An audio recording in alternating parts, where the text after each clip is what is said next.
jaz imam z moškimi, pri moški reče, lej, zaljubil sem se, sicer imam doma ženo, super je, pridna je, odgovorna je, imam 3 otroke, vse imam rad, ampak jaz sem se zdaj zaljubil s sodelavko in pač bom šel, ne.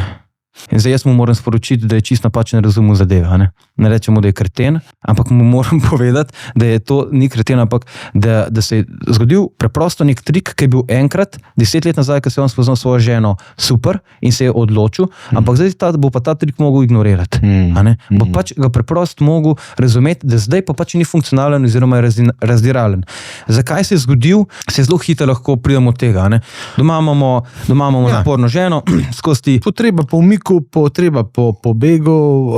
Mogoče samo to, da vemo, samo to, da zaključimo, ne, zaljubljenost kot taka se lahko zgodi, ampak jo je nujno rešiti, da se zavem, da ta trik je trik in da to ne pomeni, da sem jaz s to osebo nujno obsojen in da bomo samo z njo srečen. In da moraš nujno nekaj v zvezi s tem kao narediti. Kar moraš nujno narediti, je iti domov, pa ženi povedati.